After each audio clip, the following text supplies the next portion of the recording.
Nung bumaba si Jesus Christ mula sa langit at nakita ng mga Nephites na may pababa, nakaputi, no? Ibig sabihin, totoo na sinabi ni Jesus Christ dun sa John 10:16 na meron siyang ibang tupa na kailangan niyang bisitahin. So nung umakyat siya doon sa kanyang ama, pagbaba niya, bumisita siya sa tao sa lumang Amerika. So ibig sabihin, fulfillment ng ating propesiya na galing sa John 10:16, natupad niya dito sa Book of Mormon. Pinaka-crowning event, pinaka-tampok na pangyayari na nangyari Galing. dito.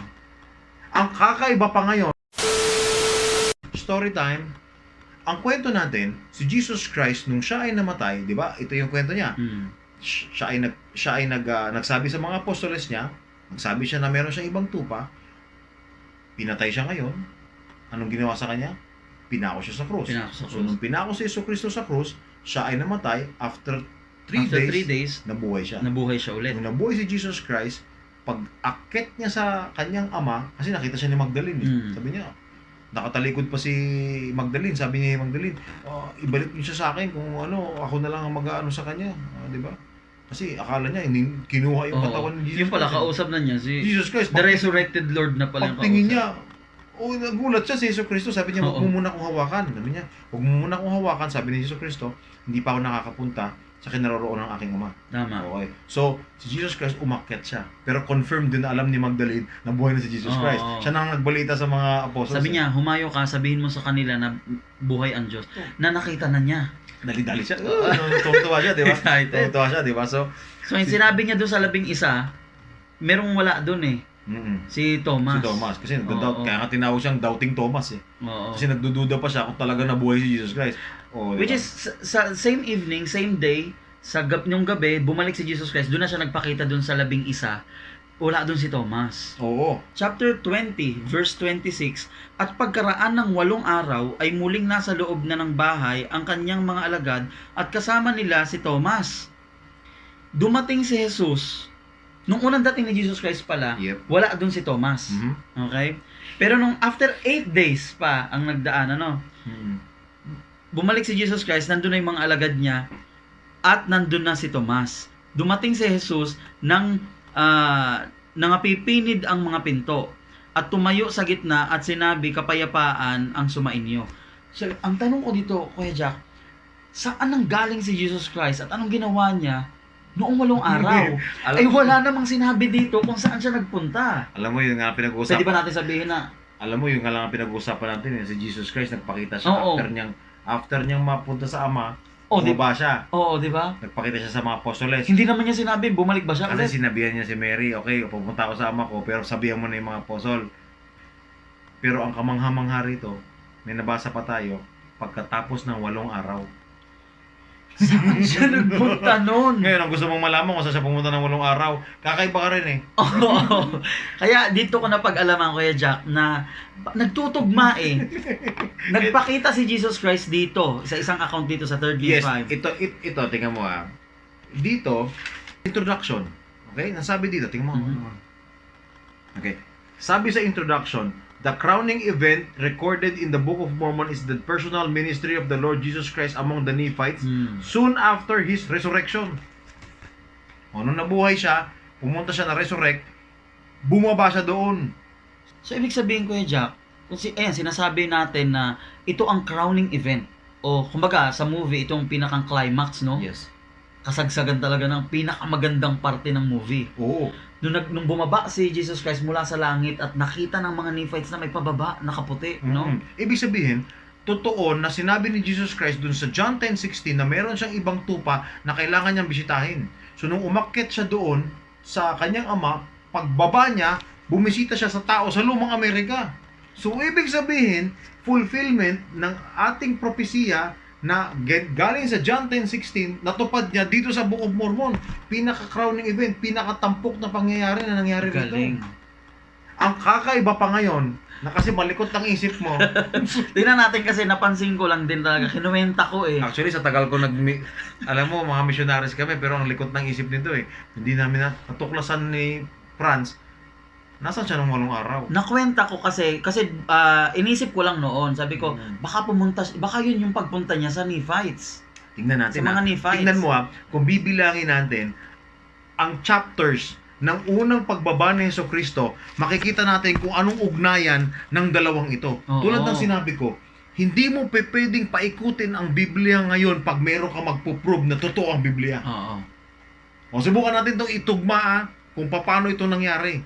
Okay? So, si Franz, nakakatuwa to. So, Bilangin mo kaya, bilangin Jack, natin. ha? Okay, bilangin natin ha. Okay. Dito sa 3rd Nephi, no, ng Book of Mormon, chapter 11, doon Okay. nag-start. Doon siya nag-start eh. Doon Actually, Mm. nung namatay, ito yung kwento diyan. Yes. Story time ulit. Nung namatay si Jesus Christ doon sa krus, nayanig yung buong lugar. Akala mo nayanig lang ang Jerusalem? hindi. Hindi. Dito sa chapter 8 ng 3rd Nephi, nayanig rin yung buong kabila nung namatay nung Jesus namatay Christ. si Jesus Christ. Yun na yung sinyalis 3 days, na namatay si Jesucristo. 3 days walang Yes. umaga. Nung nayugyug yung buong lugar diyan, 3 araw walang liwanag. Walang liwanag. Kahit na sindigan ng apoy daw, wala daw. Mahal ang Oo, grabe. sobrang 3 araw ng kadiliman, walang liwanag. So, nung pagkatapos ng 3 araw na yon, doon ngayon nangyari yung 3rd Nephi 11. Ayun. Okay, basahin natin, bilangin Ayan, natin. Bilangin natin kayo, Jack, ha? Kasi ang ating hinahabol, kasi ang ating hinahabol kung ano nangyari sa 8 araw na yon bago siya bumalik. Pagbalik niya kasi nandun na si Tomas. After 8 days, he went back. Saan siya nanggaling? Saan siya nanggaling? Nagpiesta sa taas. So chapter 11, the Father testifies of His beloved Son. Ito na yung bumababa si Jesus Christ. Okay. No? Nakita ng mga Nephites. At Jesus Christ appears and proclaims His atonement. Ayan. Okay. The people filled His wounds. So, to make the story short, ito na yung pagbaba niya. Okay. Dito nagsimula. Okay, first day. Oo, sinabi pa dito, huwag mong kalimutan. Yun. The spirit of contention. Ito po ang head note, ang heading ng scriptures namin.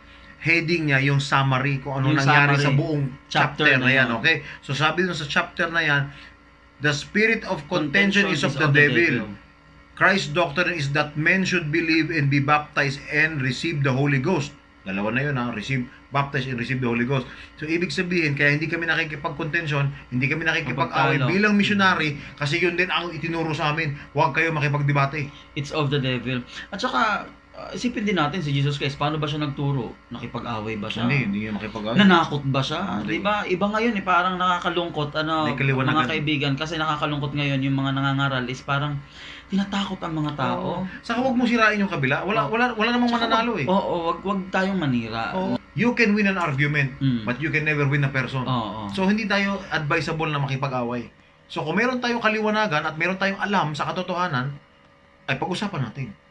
Hindi mo kailangan banatan yung tao. Mm. So, is of the devil. Pag once na magkaroon ng spark ng contention dyan, ng away, alam mo na kung sino nananaig dun sa sitwasyon na yun. That's right. So, yun ang pinakaunang araw na bumisita si Jesus Christ. Hindi natin sasabing araw kasi hindi natin alam kung sasakto ito. Oo nga eh. O kasi Oo. baka sabihin na sa atin, paano mo nasabing chapter ay araw? Wala rin akong alam. Oo, wala. Pero maaaring balikan natin, Maaring araw kasi ang dami niyang ginawa eh. maaari lang, tingnan natin. Maaari, kasi kasi ikaw lang dami ang niya malikot ang isip. So, tingnan natin. O, sasabihin ko araw yan ha. O, 1 day. Okay, First day. Okay, first day. first day. So sa chapter 12 naman, Sabi. Jesus calls and commissions the 12 disciples. Nagtawag siya ng 12. Okay. He delivers to the Nephites a discourse similar to the Sermon on the Mount. Oh. He speaks the beatitudes. His teachings transcend and take precedence over the law of Moses. Men are commanded to be perfect even as he and his Father are perfect. Compare Matthew 5. Oh. That's 34 AD. Okay. So tinuro niya dito yung merong Sermon on the Mount. Mm. So, ibig sabihin, kung titignan natin yung chapter na yan, ang chapter 12 ng 3rd Nephi, makikita mo yung Sermon of the Mount. which is nasa Matthew chapter 5 naman. Comparable. Galing Ang naman. galing, no? Oo, So kung ano yung tinuro niya doon, ganun din ang tinuro dito. niya sa mga Nephites. Oo, sa Nephites, pagbisita niya. Oo. Okay. So sasabihin natin yan sa atin 2 days, ikalawang araw, okay? So second day yan ha. Second day. Hindi pa natin masasabi kasi tayo lang naghaka-haka na araw yan, okay? Mhm. Na araw yung chapter na yan, so, okay? Pero maaari din natin isipin kasi sermon eh. Maaring mahaba, buong maghapon yun. Oh, exactly. Oo. So maaari. So ayan, Chapter sa chapter 13 naman, Jesus teaches the Nephites and the Lord's Prayer. Okay, prayer. The Lord's Prayer. They are to lay up treasures in heaven. The 12 disciples in their ministry are commanded to take the thought for temporal things. Compare Matthew Matthew 6. Ito yung sinasabi ni Jesus Christ na you pray unto the Father in my name. Yun ang proper way, method of prayer. Of prayer. Pray unto the Father, magdasal kayo sa aking Ama sa aking pangalan. Kasi ang dami nga nagdadasal ngayon Lord, May Papa Lord ba? Jesus. Sino Sino ba mo? talaga kausap mo? So, malilito, kausap mo ang ating Ama sa langit, tapos biglang tatawagin mo yung Panginoon, ay wala na. Sino kausap mo ba talaga? Ako ba o si ang Ama sa langit? So yun ang kagandahan, brothers and sisters, na tinuro niya dito yung correct or proper way Yes. of prayer. That's right. So ayan. So ngayon, that's Third day. Third day. Okay. Sa chapter 14, Jesus commands, "Judge not as of God, beware of false prophets." He promises salvation to those who do the will of the Father. Alam mo, magandang question yan. Meron ako nakita sa social media nagsasabing, paano ka raw maligtas? Maliligtas ka lang daw kung gagawin mo yung will of the Father. So kung gusto mo malaman kung ano yung will of the Father, makikita mo sa aklat na yan na itinuro ni Jesucristo. Ayun. Ito doon eh. Kasi doon sa Bible, hindi naman niya sinabi exactly. Hindi na-explain. Ano ba yung will? Hindi. Ang maririnig mo lang sa social media kung anong interpretasyon ng ibang mga pastor tungkol doon sa will of the Father. Oo. Ito, si Jesus Christ mismo nagturo. Which is karamihan naman. Sinasabi nila na ang will of the Father is tanggapin mo lang siya. Hindi. Will ba yun? Faith yun eh. Parte yun. Tinanggap yun. Hindi ko naman sinasabing hindi tama yun. Tama yung sinasabi ninyo. Tama yun. Pero yun lang ba? Yun ang Ano yung tanong. will? Ano yung gusto ng ating Ama sa Langit? Okay. So, fourth day yan. Chapter 14. Fifth day, tingnan natin kung ano nangyari. Chapter 15 says, Jesus announces the law of Moses is fulfilled in him. Okay, tupad na. Okay. The Nephites are the other sheep of whom he spoke in Jerusalem. Dito pala niya sinabi na meron siyang tupa na kanyang kailangan bisitahin. Sinabi niya sa mga Nephites, kayo yun. Ito pang trivia ko sa iyo. Ako naman magbibigay ng trivia sa iyo. Malikot din ang isip ko eh. Okay. Bakit niya sinabing fulfilled ng law of Moses kung hindi naman nila alam na law of Moses? Kaya nga, no? Bakit kaya niya sinabi? Kasi sila Nephi galing sa Jerusalem. Ano yung batas ng Jerusalem? Law of Moses. Exactly. Mosaic law. Ay, oo. Di ba? 600 before Christ sila di balihay. Kiniklabutan ako eh. Kasi sabi nga, paano mo sasabihin kung hindi naman nila alam? Alam nila yan kasi alam ni Jesucristo na ang batas na pinatupad niya sa Jerusalem ay batas ni Moises. Yung batas ni Moises, saan galing sila ni Lihay? Jerusalem. Balik tayo saan galing yung pamilya ni Lihay? Sa Jerusalem. Exactly. So anong batas ng Jerusalem? Batas ni Moises. Ay, Kaya niya niya sinabi dito sa mga Nephites na tapos the na. law of Moses is fulfilled in me. Tapos ko na. Fulfilled in me. So ibig sabihin, may karapatan siyang magtupad. Isa pa yun to say na ako lang ang may karapatan dyan. So anong araw na yon? That's 15th Fifth day. Chapter 15. Chapter 15. Fifth day. Fifth day. So ayan, sa chapter 16, it says, Jesus will visit others of the lost sheep of Israel. In the latter days, the gospel will go to the Gentiles and then to the house of Israel. The Lord's people will see eye to eye when He brings again Zion. Tignan mo yan? Chapter 16, sinabi ni Jesucristo, He will visit other sheep which are not of that fold. So, ibig sabihin, kung babasahin mo sa chapter 16, verse 1 and 2, tuloy Sige natin nga. tingnan mo Kasi ganito yan meron siyang ibang tupa. Okay. Tinupad niya yon nung umakyat siya sa kanyang ama, pumunta siya doon para i-fulfill yung sinasabi. Chapter 15, sinabi niya, kayo yung other sheep ko. Ayun. Di ba? Sabi niya sa mga tao sa lumang Amerika, doon sa tao ni Nephites. Mga Nephites, kayo yung sinasabi kong other sheep ko. Tapos, period. Huwag natin. Oo, tapos Mga members, makinig kayo Tapos may sinabi rin siya dito sa mga Nephites. Ibig sabihin, nung sinabihan niya yung Nephites sa chapter 15, na sinasabi natin ika-5th day, na kayo yung tupa ko, chapter 16, kinabukasan, sinabihan naman niya na, meron akong ibang tupa na wala rito. Basahin mo. ayan, sabi niya, and verily, verily, I say unto you, I have other sheep which are not of this land. Ibig sabihin, this land. This land, kung saan siya nakaupo. Okay, this land. Ano yun? Okay. Old America. Okay. Nandun siya Nandun siya nakaupo. Okay. Kaupo sa o mga, nakatayo. sa mga o Nephites, okay. no? Neither of the land of Jerusalem. So, ibig sabihin, Hindi sa Jerusalem. hindi rito, saka hindi din sa Jerusalem. Oo. Okay. Ibang lugar. neither in any parts of that land round about whither I have been to minister. Ibig sabihin, doon sa mga lugar din na pinag-ministeran na pinagturuan ng Jesus Christ sa mga karatig na lugar ng Jerusalem, hindi rin daw doon. Hindi rin doon. Kung saan sila nag-preach. Hindi rin siya nakarating kung saan man ang lugar na yun. Oo. Hindi pa niya nabibisita. Saan yun? O yun. Hindi rin naman sinabi dito kung saan kung anong tinutukoy niyang lugar. So, yan brothers and sisters, maganda na alam ko na totoo na kaming mga miyembro ng simbahan na ito, The Church of Jesus Christ of Latter-day Saints, naniniwala na ang Diyos ay may iba pang mga bagay na ginawa na hindi talaga nasusulat. Oo. Even in the Bible or in the Book of Mormon. At naniniwala kami na magre-reveal pa siya dahil hindi nga siya nauubusan ng secret. Sikreto. Ito pa yun ha. Pero naisulat ito. Naisulat yan na wala doon sa Land of America, maging sa Jerusalem, meron pa rin akong mga tao na kailangan ko or tupa na kailangan kong bisitahin. Ayun. Makikinig din sila sa akin at magiging isang kawan At magkaroon ng isang pastol. So, 6 day yun. Oo, Okay, 6 6 day. So, 7 day. Ano nangyari? Sa seventh day, chapter 17, sinabi niya, Jesus directs the people to ponder His words and pray for understanding. He heals the sick. He prays for the people using language that cannot be written. Angels minister to and fire encircles their little ones. Dito to sa mga So, Nephites, ibig sabihin, may binanggit pa siya dyan na hindi mo maintindi, may mga lingwahe na hindi maisusulat. So, ibig sabihin, hindi pala talaga kompleto mga records ko anong meron tayo. Oo, kahit nga ang Book of Mormon, hindi sinabi kung anong lingwahe yun eh. Oo, ibig sabihin, may mga hindi pa naisulat na talagang marami ito, ang record Oo. na ito. So dito sa chapter na to, kuya, nagpagaling siya ng mga may sakit at binless niya yung mga little ones. Tapos may mga bumabang mga May mga angel angels pala nag-minister nag-minister. pa. Galing, no? Grabe. So, guys, brothers and sisters, imagine Jesus Christ Himself teaching His gospel face to face to the Nephites na kung saan itong mga Nephites na ito nag-look forward talaga sa pagbabalik ni Jesus Christ, sa pagpunta ni Jesus Christ. Hinihintay Kasi nila yan. never, ang dami din kayang hindi naniwala kay Jesus. 600 before Christ, di ba? Ang dami, in those years, hundreds of years, ang dami ding mga hindi naniwala kay Jesus Christ at sa mga Oo. prophets. Dito dito. Though hindi naniwala, pero malambot pa rin ang mga puso nila kasi nga, hindi naman nila pinatupad ang batas ni Moises sa lugar nila. Tama. Medyo malambot pa rin. yung puso nun na, Oo. ay hindi ako naniwala pero pasensya. Kaya pala ang mga Lamanites, kuya, minsan mabait, makikinig, minsan hindi. Oo, mabilis silang mabagabag sa puso nila. Kasi nga, kahit na matigas ang ulo nila, matigas ang puso nila, hindi pinatupad sa kanila ang batas ni Moises. Ayun. Kumbaga, parang ang pinamana Wala lang silang batas. ang pinamana lang sa kanila ng mga ninuno nila yung sama ng yung loob sama na ng loob.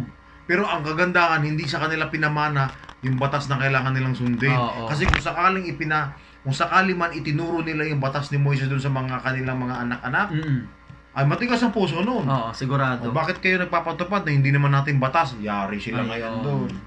O, iba pa yung usapan na yun ha. So, Oo, iba tuloy yun. lang natin. So, tinatawag natin 7th day. So 8th day, tingnan natin. Kasi ang inihabol natin, yung ikawalong araw. Oo.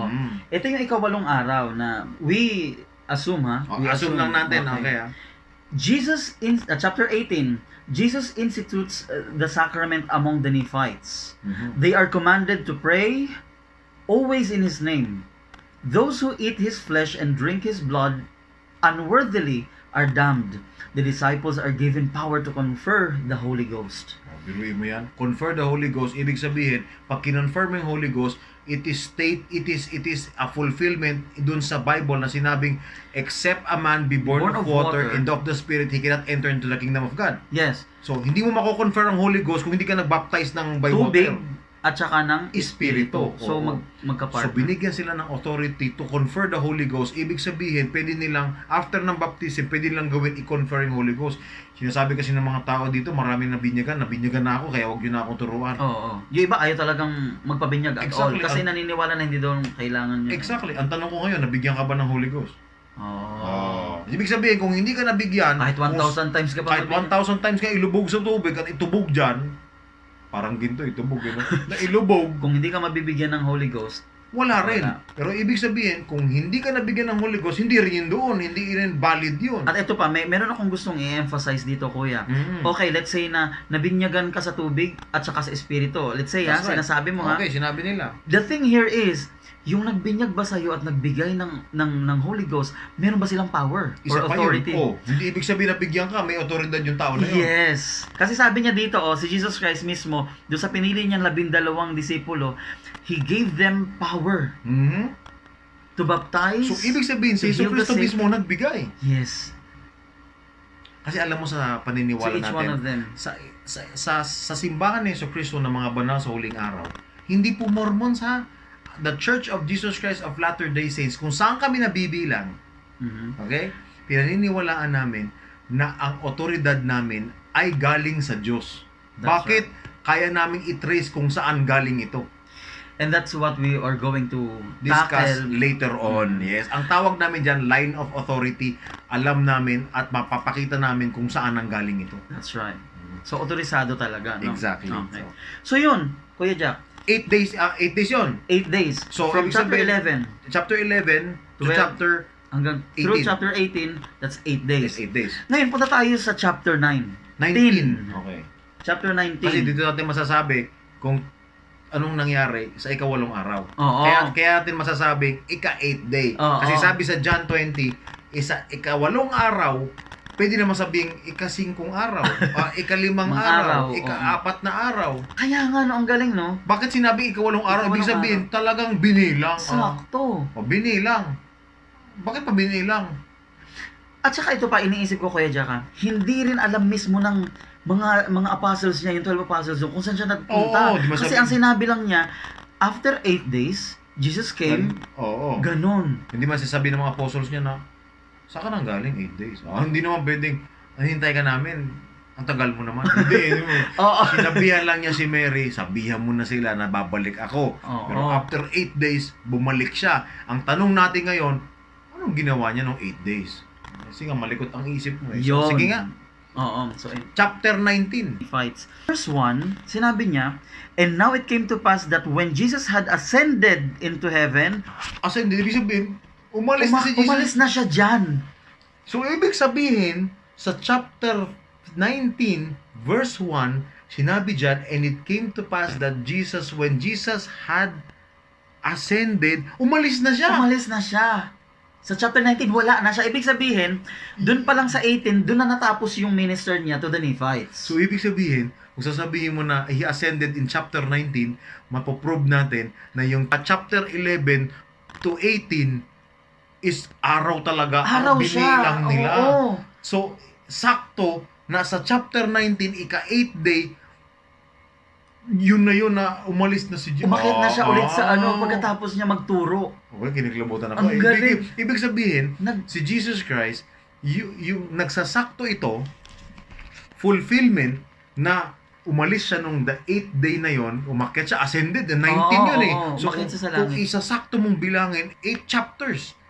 So kung 8 chapters yun, na may nang transpire, may nangyaring mga turo at kung ano man ginawa ni Yesu Cristo, yung 19 na yon, kung bibilangin mo, 8 chapters, 8 days. 8 days talaga. Kasi sinabi, umalis na siya eh. Oo, So ibig oo. sabihin, pwede mong sabihin, Wala na siyang ginawa doon sa 19. wala na siyang ginawa sa 19. Ang sinabi lang doon na nag-disperse na yung mga Oo, disciples tapos yung mga- at umuwi na sila Oo. kasama ng kanilang mga pamilya. Yes, oo. Ito yung fulfillment na sa Nung John, sa John 20, 20, verse 25, dito 26. naman siya pumunta. Ang galing. So ngayon, pagbalik niya sa Jerusalem, doon sa mga disciples niya, sa mga apostles niya, nandun na si Thomas ngayon. Doon siya ngayon nakita ni Thomas. Oo, doon na siya naniniwala si Thomas na ay totoo pala talagang nabuhay ulit Ibig ang Diyos. sabihin, yung 8 days na yun, bago siya pumunta doon, nang bisita siya sa mga tao sa lumang Amerika, doon na siya nag-minister. Yes. Wow. Tinuro niya lahat, kuya, ang dami niya, oh. Wow. Sermon on the Mount, prayer, sacrament, baptism, gift of the Holy Ghost. Ang dami niyang tinuro. Kaya pala sinabi sa 8 Book of days. Mormon, nung tinuro niya sa mga apostles doon sa apostles niya sa lumang Amerika, Yes. hindi yun apostles niya doon Sa Jerusalem, hindi yun. oo. Kasi yung after 8 days, binalikan naman niya yung kanyang Mga sarili niyang 12 Oo, apostles. sarili niyang 12 apostles. So, ibig sabihin, may apostles siya sa lumang Amerika, may May apostles din siya sa Old America. Wow, meron siyang iba't ibang mga leaders sa iba't ibang lugar. Di ba? And we can also think, no, hindi tayo pwedeng magsarado ng isip, Kuya Jack, no, that Jesus does things, no, in so many parts of the world. Kaya pala Okay. sinabi, kaya pala sinabi dito sa introduction sa Book of Mormon, Mhm. sinabi dito di ba sinabi ko kanina, the crowning event, pinakatampok na pangyayari sa Book of Mormon is recorded in the Book of Mormon Mhm. is the personal ministry of the Lord Jesus Christ That's right. among the Nephites. Mhm. Kung ito continue po natin, it puts forth the doctrines of the gospel, outlines the plan of salvation, and tells men that what they must do to gain peace in this life and the eternal salvation in the life to come. So, ibig sabihin, yung sa 3rd Nephi na yun, nung tinuro ni Jesucristo yun, nakabalangkas rito sa Book of Mormon kung paano tayo maliligtas. That's right. So, ibig sabihin, yung tinuro niya doon sa mga tao doon sa 3rd Nephi is yung kung paano tayo maligtas. That's right. The will of the Father, Mhm. tinuro niya rito. So, That's kung gusto malaman ng tao kung ano yung will ng Father, tingnan nila Please rito. read the Book of Mormon. In comparison to the Bible, to support the Bible na nangyari itong mga bagay na ito. That's right. So, hindi